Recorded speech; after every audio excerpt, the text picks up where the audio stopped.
Chapter 7. To do. Calm down, count to 10. Or 10,000. The first thing I do in the morning every Monday, Wednesday, and Friday is send Ma a text message of a smiley face, just to let her know I'm thinking about her on the days she has to get her blood cleaned. And when I say cleaned, I don't mean cleaned like scrubbed. You try to scrub blood, you're just going to wind up with nasty red hands. What I mean by cleaned is the doctors do this thing where they run the blood out of one of her veins through a tube that's connected to a machine. And that machine takes all the bad stuff out and then pumps the blood out of the other end through a different tube and back into a different vein. It takes like 3 or 4 hours and leaves her super tired, but she's got to do it because the sugar also broke her kidneys. And when your kidneys don't work, your blood gets dirty. And when your blood gets dirty, it basically messes all kinds of other stuff up inside you. Think about it like this. When you get dirt in your shoe, does it feel good? No. It makes you walk with a limp, like there are little fires blazing between your toes. And when you get dirt in your eye, can you see? Of course not. And it burns like crazy too. Every little speck of dirt like a teeny tiny lit match. So imagine having dirt in your blood. It messes your whole body up. It makes your organs feel like they are in a microwave. So yeah, I text her to let her know I'm thinking about her on those days. I text her on other days too, but especially on the blood cleaning days. She always sends a smiley face back, which I appreciate because I know how much she hates texting. She loves getting them, but she really hates sending them. Mommy is who goes to pick Ma up, who takes her to the hospital's dialysis unit where she gets the treatment, who then brings her back home. And because Mommy gets to Ma's house at the butt crack of dawn, Ma goes to bed dumb early on Sundays, Tuesdays, and Thursdays so she can be up and ready to go. And whenever Ma's not at treatment, she's recovering from it, which means she's usually lying in bed, drifting in and out of sleep, watching TV, or as she always puts it, letting the TV watch her. So the morning smiley faces we send to each other are important. Correction. The smiley faces we send to each other are important to me. Almost as important as Vicky Tynes' boyfriend is to Vicky Tynes, who she announces is in high school every single day in homeroom. Mrs. Stansfield takes roll by going down her list and looking to see who's there and who's not. At Barnaby, Ms. Simmons used to call out our names. Needed to hear our voices. But in homeroom at Chester, there were a lot of voices already being heard, like Vicky Tynes's. All of Vicky's friends be having heart eyes when they listen to Vicky go on and on and on. Macy Franks pays no attention to her and just folds paper. Like, what's the name of that thing? The way you fold paper into animals and all that? Mrs. Richardson used to help me and Cotton make paper fortune tellers when she was babysitting us back in the day. I used to give mine to Momly when she picked me up, but my fortune teller never predicted this, that's for sure. Anyway, Macy just be doing that, making birds and stuff. Lori Brenner wants a belly button ring. Jasmine Stanger already got one. I saw it when she was showing Lori. Pretty sure something's wrong with it. First period, English. Mr. Winston is teaching us poetry, which means Mr. Winston is teaching us boredom. My uncle said, "Tell Mr. Winston to teach y'all some Queen Latifah." At Chester? Right. Remember the whole think about cannons thing? That's because we've been learning this one called The Charge of the Light Brigade. Cannons are mentioned in it, and Mr. Winston reads it like he's some kind of actor or thing. All slow, like the man who narrates the previews at the movies. Like his dramatic voice is going to make the poem any less whack. But hot sauce on cardboard is still cardboard. Then comes math, geometry. Miss Teller says perpendicular and hypotenuse like her life depends on it. My life depends on math being over as quickly as possible. Then lunch. Okay, I know what you're thinking. What you think I'm going to say. You think I'm going to go on some kind of rant about how the cafeteria is basically some kind of mini mealtime. And little Patty doesn't have a group, she can't find a seat, right? Wah, wah. Right? Well, kind of right, but not exactly. See, the real issue with the cafeteria is that it's tiny, like teeny tiny. It's almost as if when they started this academy, they didn't expect there to be so many people who would actually come to get academied. They probably never thought regular kids from regular neighborhoods and regular schools would end up here. But here I am, looking for a seat in a space as small as the church we go to, and with just as much noise, but none of the spirit. Point is, there was never enough seats. Which was okay because I never sat down anyway. I would basically just do a few laps around the room, scarfing my pasta, which I found out was not pasta, but basically just regular spaghetti. But yeah, I just circle the room because when you keep moving, people think you're going somewhere, like you're on a mission and shouldn't be bothered, like you're busy.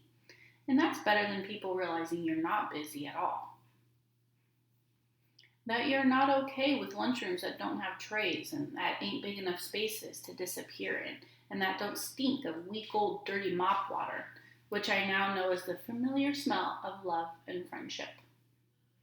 Usually on the 10th lap, my food would be gone and the bell would ring.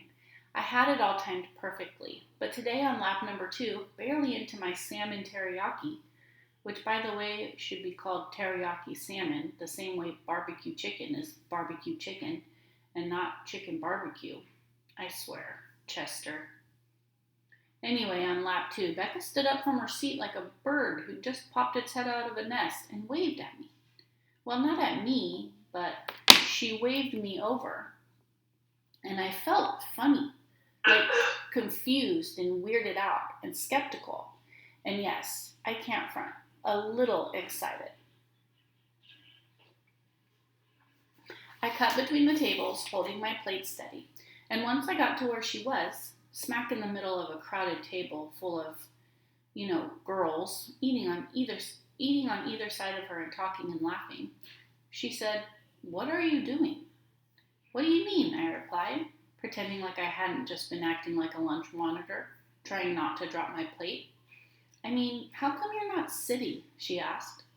The girl beside her, a girl I'd seen every day but never really met, whipped her face toward me. 2 faces looking at mine. 4 rosy cheeks, 4 mascaraed eyes, 4 bazillion strands of blonde. "Oh, I'm good." "But you never sit, like ever," Becca said.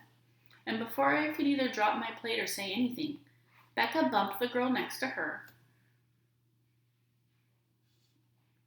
who then bumped the girl next to her, who bumped the girl next to her, who happened to be Macy Franks, folding her teriyaki streaked plate into a styrofoam half moon. They all scooted over, squishing together, making a sliver of free space on the seat. Was this some kind of joke? A trick? A scheme for Becca to milk me for info about Frida or something? Either way, I was tired of eating standing up, so I set my plate down, slowly climbed over the bench, and slipped my legs under the table. Then, as if none of this was a big deal, Becca turned back to her conversation, a discussion about music and space, and I turned back to my salmon teriyaki. Yeah, kind of awkward. After lunch, it was time for my favorite girl group. History. Miss Lanford was standing at the board chewing the last bit of her lunch as we all filed in and took our seats in our assigned group clusters. Don't forget to figure out when you're going to meet outside of class to work on this. Not everything can be done in school. Miss Lanford wiped crumbs from the corners of her mouth. Looked like she may have had crackers for lunch. Definitely not salmon teriyaki. Hopefully today everyone is prepared to share with their partners some more new findings about the person you all have chosen. "Hey," I said first, scooting my chair up to the desk. TNT sort of spoke back. Sometimes their highs sounded more like humps, but only to me. Their highs to Becca came with weird no-touch hugs, but whatever. Hey, Patina, Becca beamed, much warmer than the other two girls, as if I hadn't just been sitting next to her at lunch. She pulled out the materials we put together yesterday. Well, really, the stuff I put together. The photos of Frida I found on Google. Then the three of them looked at me like I had something magical to say. I returned the stare, blank-faced. So, anything new we should know about, TT started, but she couldn't remember Frida's name. Frida? Yeah, Frida. Anything new we should know about her? She cocked her head to the side. I imagined her brain oozing out of her ear. You tell me. Me, running out of patience. I watched the movie about her online last night, Becca blurted out, all excited. Well, I watched some of it. There's Spanish in it, and that threw me off. But I saw the part where she was in school and on the bus with her boyfriend, who, by the way, was hot. Just saying. And the bus got in an accident, and gold dust went everywhere. And the next thing you know, Frida is just lying there all bloody. A mess. And then she's got a cast over her whole body. She painted butterflies on the cast after the cute boyfriend moved to Europe, which was like, what? No. So, yeah. TNT turned their attention back toward me to see if Becca was right, as if I was some kind of expert on gold dust, butterflies, and blood. That's what's up, Becca, I said, smiling and nodding, but there's some details you left out. Here's the thing. At this point, I had already come to grips with the fact that this group project was going to be a Patty project. Ms. Lanford told us at the very beginning that there would be one grade given, so everybody had to do a fair share. But how in the world was I supposed to tell the Taylors to get it together? How was I supposed to say, yo, I'm not doing all the work? I guess I could have said it just like that, but I didn't want no static. I didn't want to be on anyone's bad side, especially since I wasn't even really on anyone's good side. Matter of fact, I wasn't on nobody's side, period. Man, I missed Cotton. I know that's such a random thought, but in moments like these, I missed her bad. And what made it worse was that I couldn't even talk to her, because Barnaby Middle was on spring break, like everybody else. Chester's was the next week, and her grandma took her on their annual cruise trip, which Cotton didn't even like, because she said she doesn't do nothing but sit around with no cell service, eating shrimp all day and looking out at the water. She can't swim while her granny plays slot machines. But if Cotton was here, if she was in this group with me, she would have just made up all types of silly stories. Oh, Frida, she was the first woman in Mexico to go to the NFL. Oh, Frida, she invented the flute. Used to play with James Brown and them. Oh, Frida, she's the first woman to have a day named after her. Friday. By the way, Thursday was named after Thurgood Marshall. That's Cotton. She would have turned everything into a joke until TNT realized it wasn't. That none of this was. That this was about a number, a grade, a 4. I needed a 4. Even if that meant I had to do 3 other people's work to get it. I pulled out my notebook and started writing down more facts about Frida, filling in some of Becca's holes. She also went to one of the top schools in Mexico. It was probably like this one, Becca nodded. She was in. The other 2 were still holding out. I tried one more time to make a connection. And that's where she met Diego Rivera, who at the time was painting a mural at the school auditorium. That's the fat man, right? Becca interjected, excited to share more of what she must have seen in the movie. But it came off kind of mean, so she added, I didn't mean it like that, but that's him, right? Right. And what's actually interesting is she ended up marrying him once she healed from the accident. Not right away, but a few years after. The fat man, TT chimed in, just to confirm we were still talking about the same Diego. What did he look like? Becca sifted through the papers until finding one, and stabbed his face with her finger. Him. Him? She could have done better than him. And he looks so old, Taylor scoffed. He was old. 20 years older, I explained. Taylor leaned forward, the drama of that kind of relationship seeming to send some kind of electrical charge through her. Suddenly, Frida was a little more interesting. TT pinched the corner of a picture of Frida, the one where her neck is too long and a small monkey's looking over her shoulder, and turned the picture around. I mean, she wasn't like, she definitely could have done better than that guy, she said, studying Frida's face. Yeah, I agree. But he was a genius with a paintbrush, and I guess that's why she chose him. People used to call their relationship the elephant and the dove. Becca's eyes lit up, like Beauty and the Beast. Taylor grimaced. I guess, she said, and just then it occurred to me that we were all leaning in, analyzing Frida's and Diego's faces, looking through the pictures, discussing something interesting.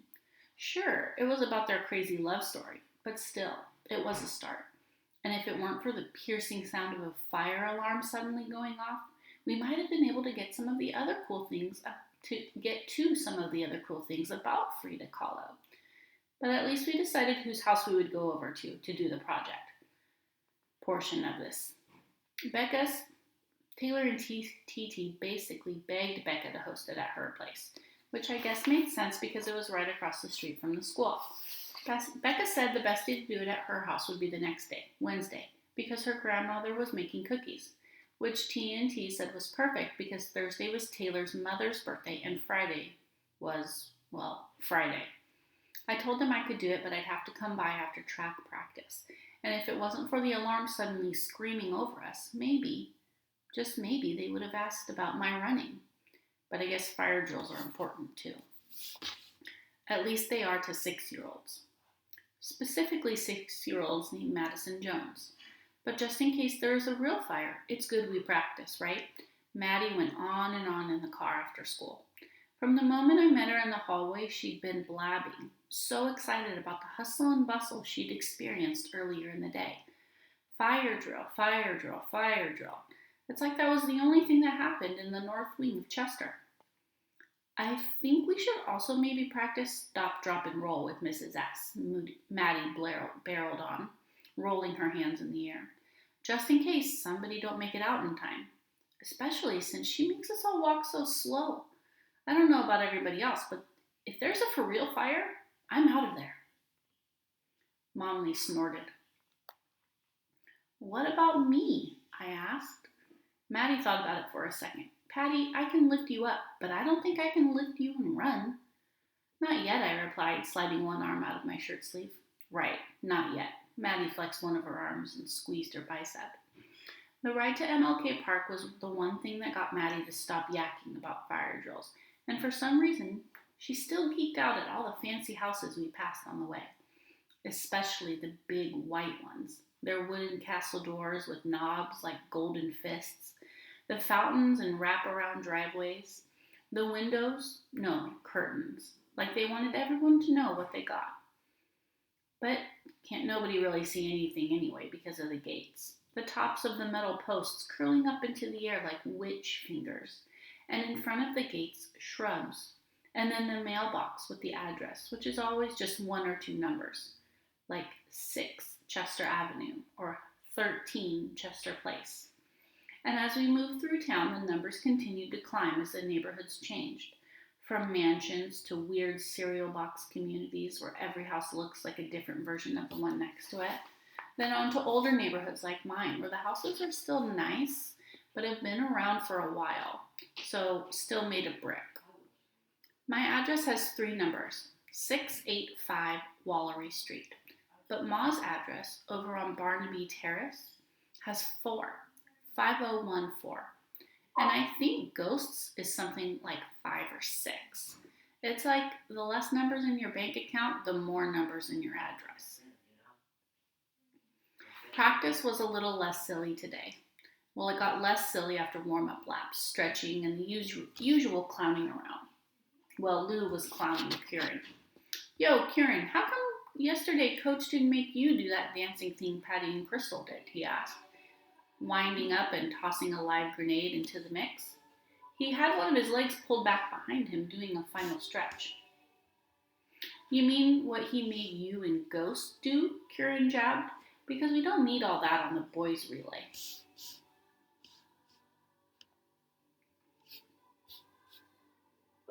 I lost my spot.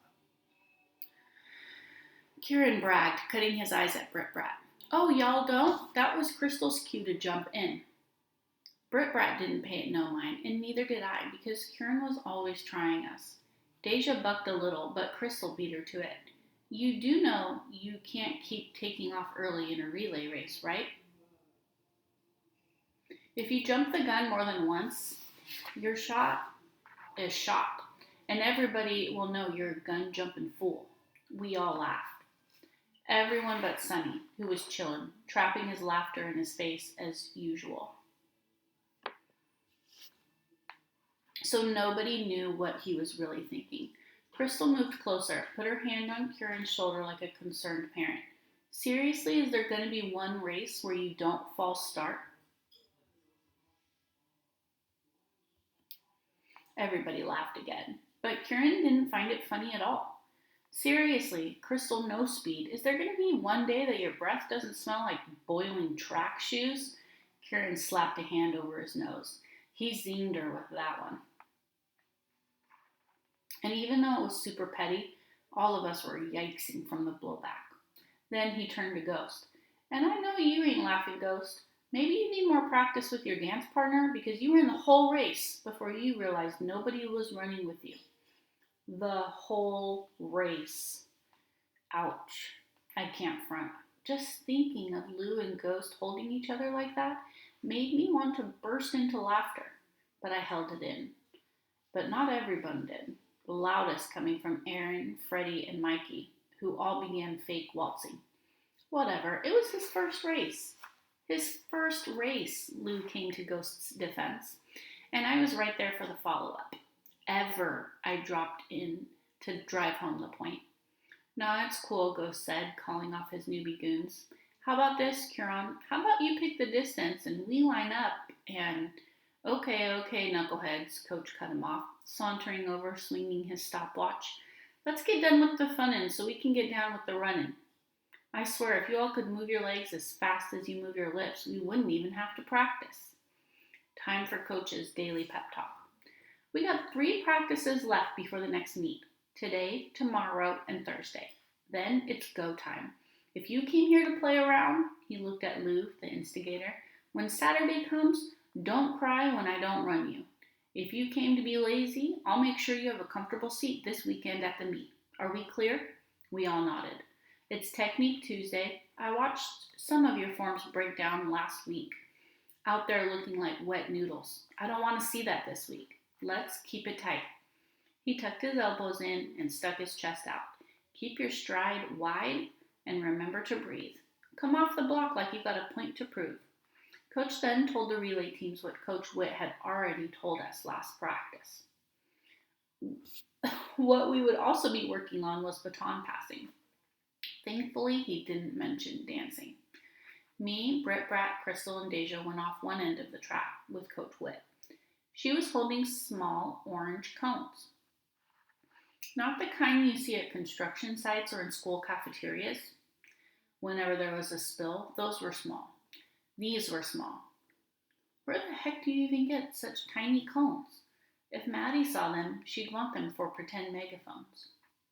Okay, ladies, I need you all to pay attention, because what I'm going to show you could make or break you, she said.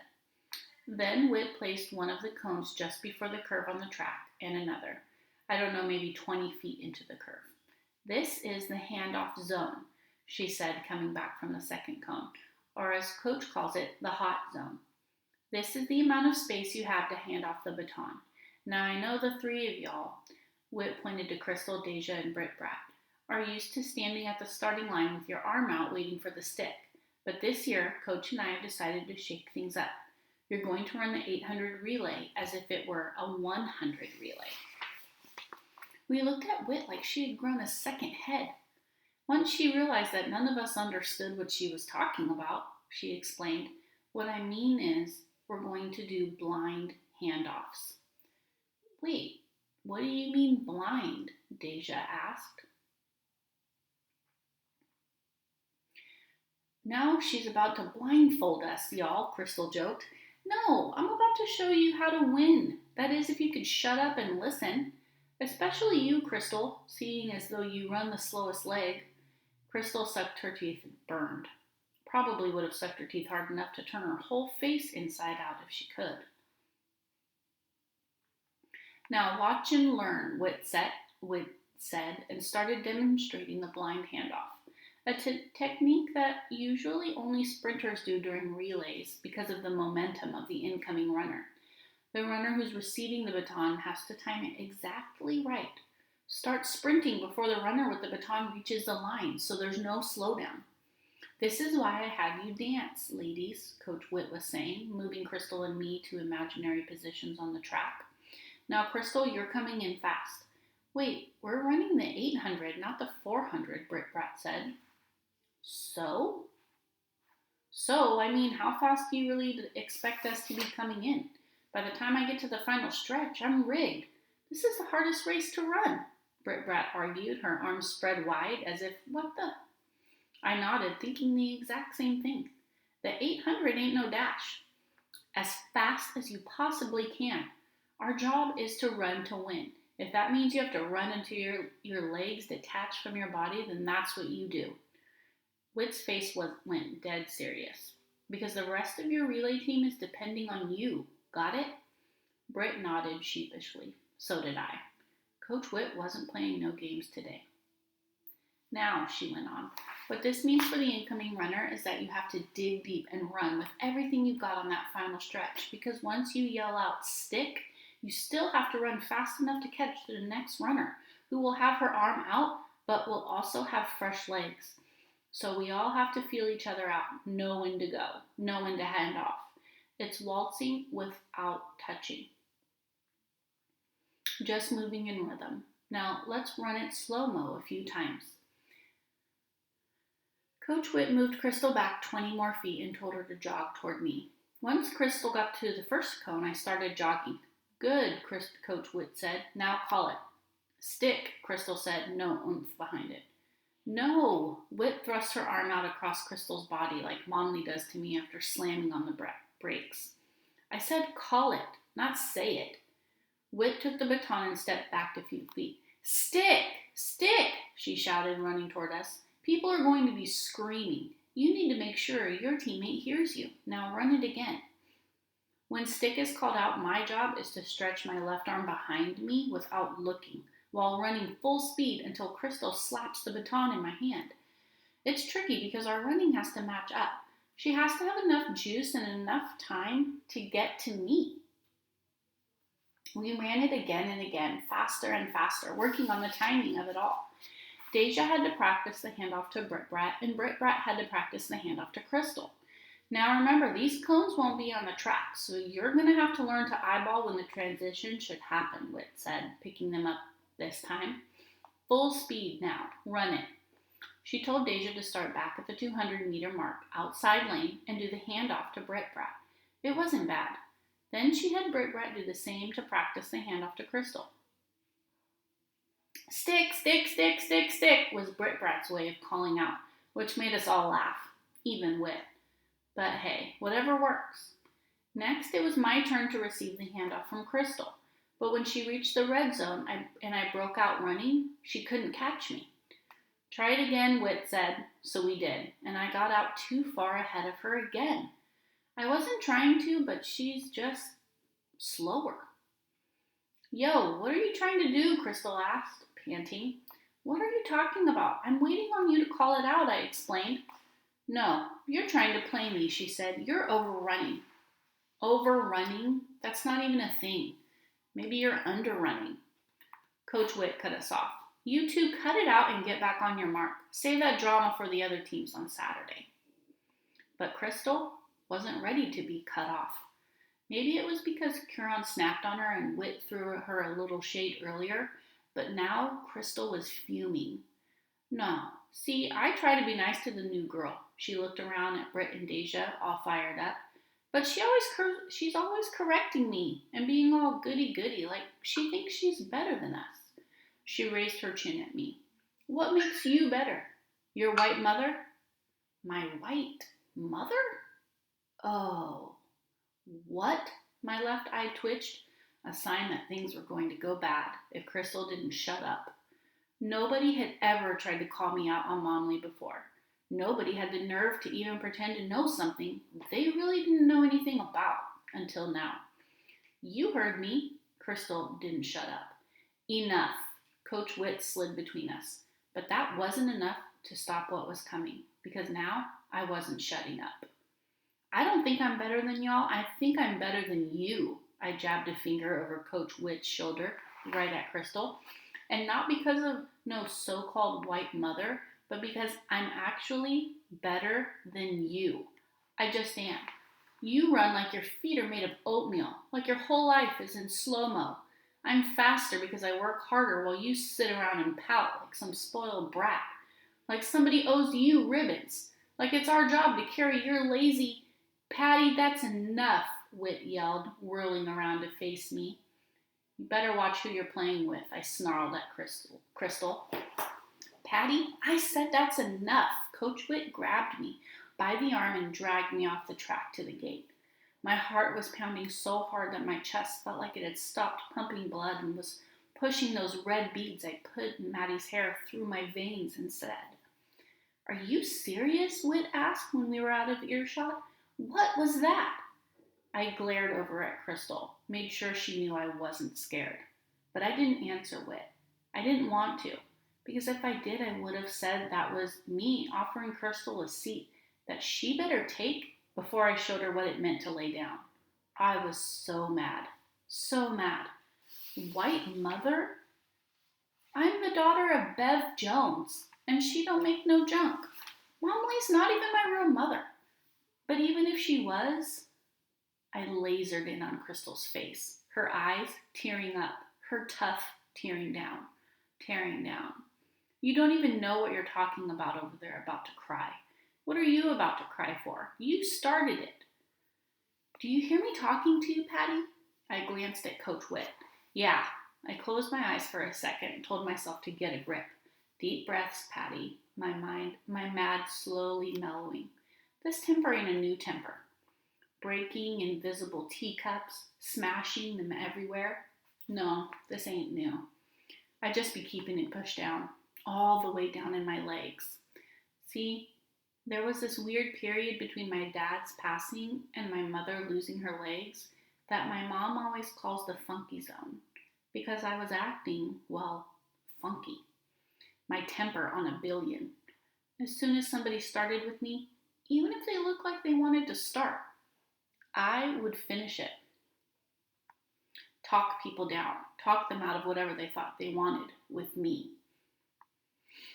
And I was just trying to let Crystal know, that's all. But it had been a long time since I had to get funky. And now that I noticed Crystal was really hurt, the funk was fading. So then I need you to answer me, Witt pressed. What was that? Look, I'm sorry, I said, feeling somewhere between embarrassed and satisfied. But then I looked over at Crystal, pretending that I didn't cut her deep, doing her best to hold in her tears. Deja and Brit Brat pretending like they minding their business, but really being nosy and watching us. And I felt bad. A little bit bad. I didn't want to, but I did. What's going on here? Coach had now made his way over to us. I'll let Patty tell you, Witt said, her voice still furious. It's nothing, I said, quickly. Nothing? Coach looked down at my hands. Since when does nothing make you look like you're about to punch somebody? I guess the funk hadn't completely faded yet. I looked Coach in the eye but didn't say nothing. He mumbled something like, "I'm getting too old for this," under his breath. Then he startled me by shouting to everyone, "You know I'm not your daddy. I'm not your teacher. I'm not your principal. I'm not even your friend. I'm your coach. Your coach. My job is to coach you, to hopefully make you better runners, but more importantly, better people." He closed his eyes.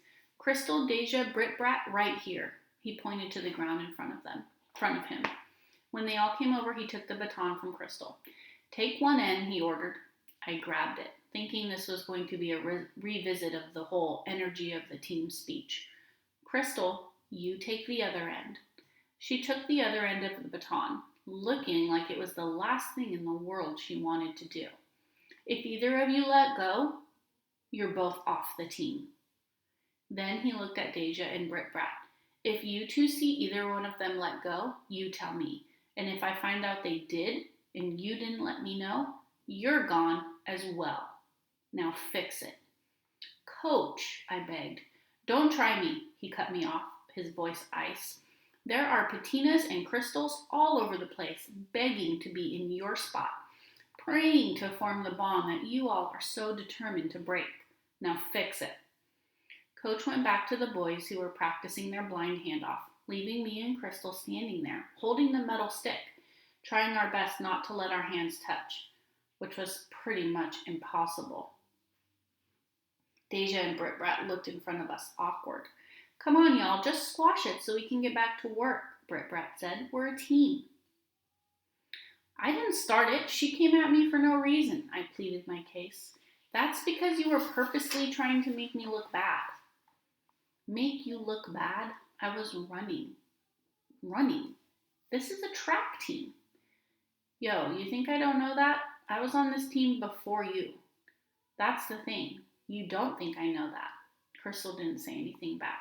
She just looked at me with a screw face, then yanked the baton. I almost let go. Whoa, chill, Deja said, eyes wide, hands up. Let's just talk it out. I've watched enough in all of Van Zant to know how to do this. I didn't even know she still had a show, Deja asked. I don't think she does, but my mother recorded every single episode and uses it whenever she feels like she doesn't understand me. I keep trying to tell her I'm tall and skinny with big feet and therefore a monster. And then she says, no, baby, you're beautiful and I'm here for you and what do you need from me to support you? Which she steals from Mayana. And then I say, a bag of Twizzlers, a trip to the mall, and a lock on my door. And then she says, how about a bag of Twizzlers? And then I say, I hate everyone and everything.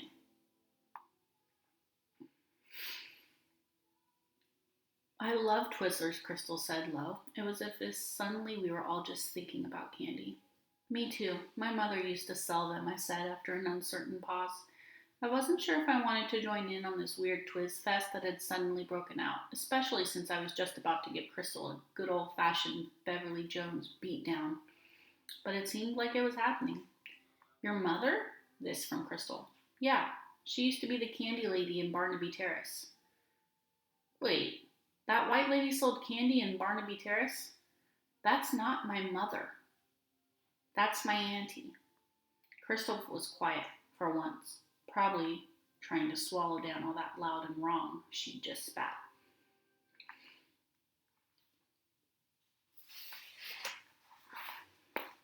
You know what? Scratch that.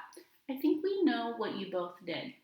How about this? Patty, what's one thing you want Crystal to know about you? I wasn't trying to embarrass her. Say it to her, not to me, Britt Brat nudged, her voice over the top calm. I wasn't trying to embarrass you, I said, feeling totally ridiculous, but also feeling like Crystal needed to know that because it was true. And I'm sorry for not adjusting like we learned when we were doing the waltz, but I'm still figuring everything out. She turned to Crystal. Now your turn. Look, even though I talk a lot of trash, I'm serious about this team too, but it's real that I'm not as fast as you. Shoot, neither am I, Britt Brat seconded, but that doesn't mean we can't win if we stay connected. I looked at Crystal, she looked at me, but for the first time today, neither of us were sizing each other up.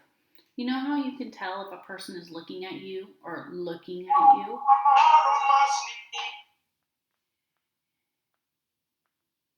Yeah. There was none of that. She was just looking at me. Are we good, I asked, still holding on to the stupid baton. Crystal bit down on her bottom lip. Yeah, we're good. A few minutes later, we called Coach Witt over. We would have called Coach, but he was so mad at us that it just didn't seem like a good idea. Can we drop the baton? I asked. Can you what? Witt sparked up like I had asked her for $20. You can never, ever drop the baton. That's not what I meant. But it is, subconsciously. But if you're done fighting, you can release it. Crystal, you keep it. Let's get back to practice. We're straight, I said. You're sure? I looked at Crystal, saw her, saw all of us, and knew we now had each other's back. Yeah, we're good.